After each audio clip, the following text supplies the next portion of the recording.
Are you ready?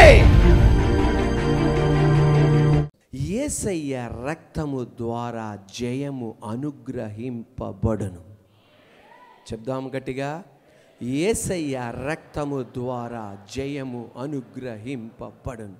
ఇంకోసారి, యేసయ్య రక్తము ద్వారా జయము అనుగ్రహింపబడును. ప్రకటన గ్రంథం 12:11 తెలుగులోను ఇంగ్లీష్లోను కలిసి చదువుకుందాం. వారు గొర్రె పిల్ల రక్తమును బట్టి తాము ఇచ్చిన సాక్ష్యమును బట్టి వారు జయించియున్నారు గాని మరణము వరకు తమ ప్రాణములను ప్రేమించిన వారు కారు.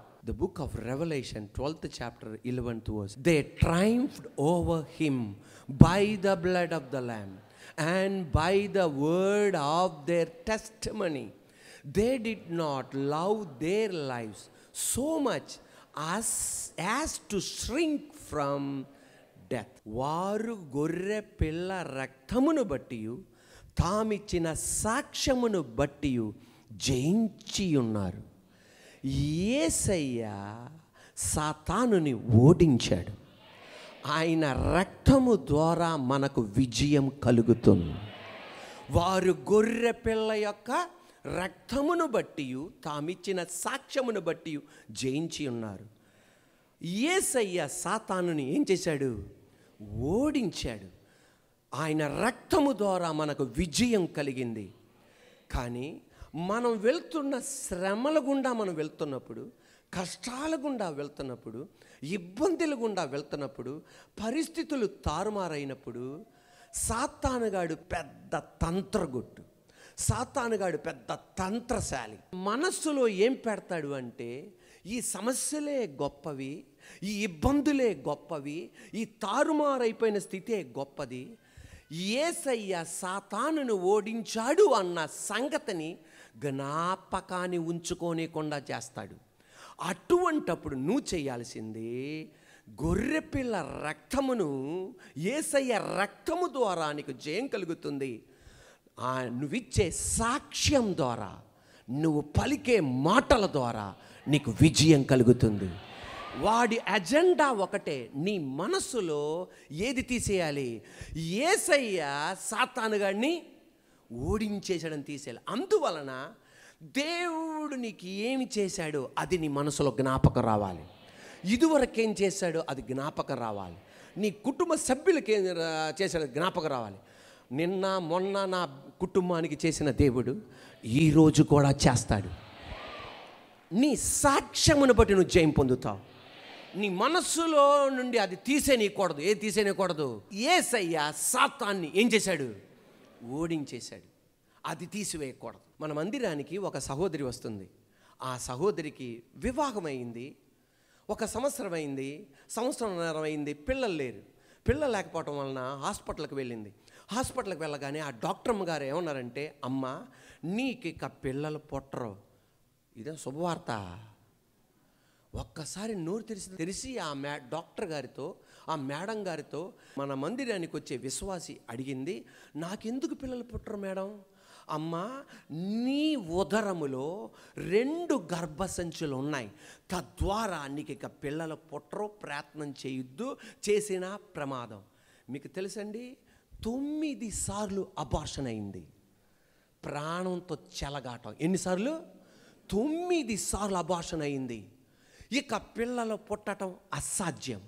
అటువంటప్పుడు ఆ సహోదరి యొక్క బంధువులు లేకపోతే స్నేహితులు ఎవరు మన మందిరానికి తీసుకొచ్చారు. మందిరానికి తీసుకురాగానే ఇక్కడ వాక్యం ఉంది. ఆ వాక్యములో 23 సంవత్సరాల తర్వాత దేవుడు గర్భఫలం అనుగ్రహించిన వాళ్ళు, 18 సంవత్సరాల తర్వాత గర్భఫలం అనుగ్రహించిన వాళ్ళు, 15 సంవత్సరాల తర్వాత గర్భఫలం అనుగ్రహించిన వాడు, 25 సంవత్సరాల తర్వాత దేవుడు గర్భఫలం అనుగ్రహించిన వాడు. ఈ వాక్యముని, ఈ సాక్ష్యం ఉంది.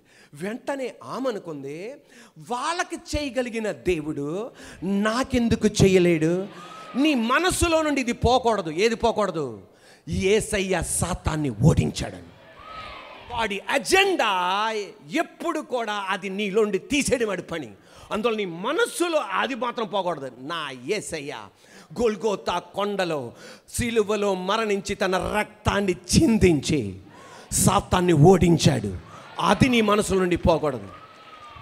ఈ వెంటనే అనుకుంది, వాళ్ళకి ఇవ్వగలిగిన దేవుడు ఖచ్చితంగా నాకు కూడా ఇవ్వగలడు. నమ్మండి, యేసయ్య మహాకృప వలన, మీకు ఒకసారి ఆమెతో సాక్ష్యం చెప్పిస్తాను. యేసయ్య మహాకృప వలన దేవాది దేవుడు ఆమెకి 2 బిడ్డలను అనుగ్రహించాడు. 2 బిడ్డలను అనుగ్రహించాడు. ఏ డాక్టర్ అమ్మ అయితే ఇక ఎన్నడూ పిల్లలు పుట్టరన్నారు, ఆమె దగ్గరే డెలివరీ చేయించుకోవటానికి దేవుడు భాగ్యం ఇచ్చాడు. ఆ డాక్టర్ అమ్మ చెప్పిన మాట, ఇది యేసు ప్రభు వారి మహిమే తప్ప ఇది వైద్య శాస్త్రం మహిమ కాదు. ఇప్పుడు నాతో చెప్పాలి, యేసయ్య గొర్రె పిల్ల రక్తమును బట్టి వారిచ్చిన సాక్ష్యమును బట్టి జయము పొంది ఉన్నారు. ఇప్పుడు ఈ సహోదరి ఎలా జయించింది, ఎలా జయం కలిగింది, ఎలా విజయం పొందింది? యేసయ్య రక్తము ద్వారా మరియు ఆమె పలికిన వాక్కు, ఆమె పలికిన సాక్ష్యం ఈ రోజున ప్రకటన గ్రంథములో జరిగినట్టుంది. నీ బ్రతుకులో కూడా జరిగించగలిగిన దేవుడు.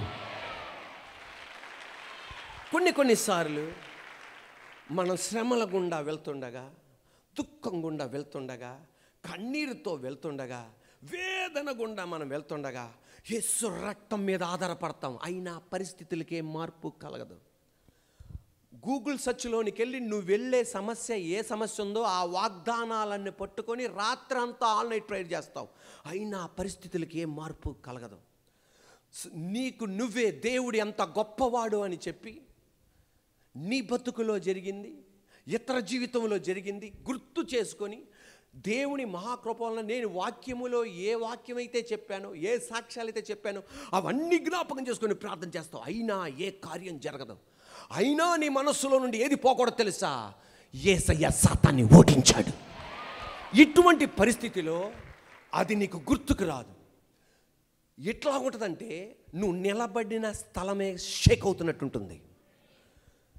నీకు ఎలా విశ్వాసం ఉంచాలో కూడా నీకు అర్థం కాదు.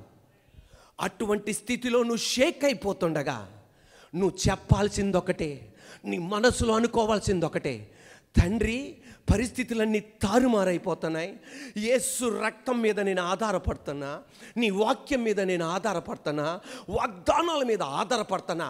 నా పరిస్థితికి ఏ మార్పు కలగట్లా, కానీ పరిస్థితులకి ఏ మార్పు కనబడట్లా, పరిస్థితులకి ఏ మార్పు కనబడట్లా. అటువంటి టైంలో నీ మనసును చంచలం చేస్తుండగా ఒకటి నీ విశ్వాస జీవితంలో అనుకోవాల్సింది, నాయనా నేను వెళ్తున్న మార్గం నాకు తెలవదు, కానీ నేను వెళ్ళే మార్గం నీకు తెలుసు ప్రభువా. నన్ను విడవని దేవుడవు నువ్వు, సాతాన్ని ఓడించిన దేవుడవు నువ్వు, రక్తము ద్వారా విజయం ఇచ్చిన వాడవి నువ్వు, సాక్ష్యము ద్వారా జయమిచ్చిన వాడవి నువ్వు. కానీ నేను ఏం జరుగుతుందో నాకేం అర్థం కావట్లేదు, కానీ నేను వెళ్ళే మార్గం నీకు తెలుసు ప్రభువా. నాకు తెలుసు నన్ను గుంటలో పడేయవని, నాకు తెలుసు నన్ను నువ్వు మోసం చేయవని, నాకు తెలుసు నాకు అన్యాయం చేయవని. ఆ విశ్వాసముతో నువ్వు నడువు. ఆది కాండము నుండి మలాకి గ్రంథం వరకు ఇబ్బందిలో ఇరుకులో గుండా వెళ్తున్న వాళ్ళు, వాగ్దానాలు పెట్టి ప్రార్థన చేసిన, రకరకాల వాక్యాలు పెట్టి ప్రార్థన చేసిన, ఉపవాసం ఉన్న జవాబు రాని వాళ్ళు విశ్వాసముతో నాకు ఏం జరుగుతుందో నాకే అర్థం కావట్లేదు, కానీ నేను వెళ్ళే మార్గం నీకు తెలుసు ప్రభు అని విశ్వాసముతో వెళ్ళిన వాళ్ళు ఎవరు కూడా గుంటలో పడిపోలా. ఉన్నత స్థానములోనే కూర్చోబెట్టాడు, అధికారములోనే కూర్చోబెట్టాడు, ఘనతలోనే కూర్చోబెట్టాడు. ఈ నిరీక్షణ మనల్ని సిగ్గుపరచదు. ఈరోజు నువ్వు వెళ్తున్న పరిస్థితులు నిన్ను నిలబడనీయకుండా చేస్తున్నాయేమో.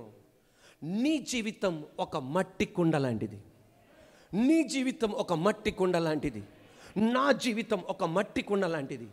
మట్టి కుండ కిందకి పడితే ఏమైపోతుంది?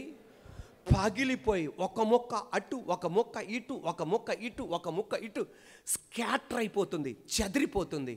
మీ అమ్మ నాన్న ప్రేమ కలిగి మొక్కలను అన్నిటినీ సేకరించి మరలా మొక్కలను కలిపి ఇంకొక మరలా కొండగా చేయొచ్చు.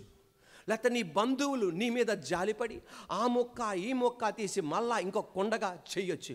కానీ ఒక మాట మీరు గమనించండి, ఈ రోజున నీ బ్రతుకు ఎలాగుందంటే, ఒక మట్టి కుండ కిందకి పడితే ముక్కలైనట్టు ఉండుంటే ఖచ్చితంగా ఆ మొక్క ఈ మొక్క కలపొచ్చు.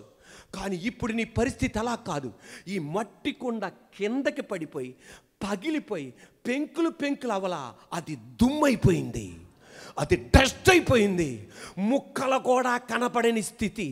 ఇప్పుడు ఎలాగ నా జీవితం కట్టబడుతుంది? అయినా నీ మనసులో నువ్వు జ్ఞాపకం ఉంచుకోవాలి, నా యేసయ్య సాతాన్ని ఓడించాడు. ఆయన రక్తము ద్వారా నాకు విజయం ఉంది, ఆయన రక్తము ద్వారా విజయం ఉంది. ఈరోజు వాక్యం వింటున్న నీ బతుకు అలాగే ఉందేమో. ఒకవేళ ముక్కలుగా మారాల నీ బతుకు, దుమ్ముగా మారిపోయినా, డస్ట్గా మారిపోయినా నువ్వు భయపడక్కర్లా. ఆదికాండం 1వ అధ్యాయంలో ఇంగ్లీష్ బైబిల్ చెప్తుంది, ఫ్రమ్ ద డస్ట్, దుమ్ములో నుండి. ఒక ఇసుక రేణుకి ఇంకొక ఇసుక రేణుకి సంబంధం లేని దుమ్ములో నుండి, డస్ట్లో నుండి, మన్నులో నుండి, శాండ్ పార్టికల్స్ నుండి ఆదామును చేసి తన జీవాత్మను ఊదినట్లుగా నీ బతుకులో కూడా తన ఆత్మను ఊది మరలా నీ ఇంటికి ఒక ఆకారం తీసుకొస్తాడు. ఈ రోజు నన్ను చప్పట్లో కొడుతుండగా గుర్తెరగాలి, వాడు ఏ బాధ తెచ్చినా, ఏ శ్రమ తెచ్చినా నీ గుండెల్లో ఒక ధైర్యం ఉండాలి. సాతానా, నిన్ను నా యేసయ్య ఓడించాడు. దెయ్యపు శక్తులారా, నిన్ను నా యేసయ్య ఓడించాడు. ఏ శక్తిని ఎదుట నిలబడడానికి వీల్లేదు. హల్లెలూయా. దుమ్ముగా మారిన నీ కుటుంబాలను మరలా నా దేవుడు జీవాత్మను ఊదగలడు. జీవాత్మ ఊదగానే వాళ్ళకి ప్రాణం వచ్చింది. ఈ రోజున ఆయన రక్తం నీకు విజయం అనుగ్రహిస్తుంది. వారు చెప్పాలి, వారు గొర్రె పిల్ల రక్తమును బట్టి మరియు తామిచ్చిన సాక్ష్యమును బట్టి జయించి ఉన్నారు.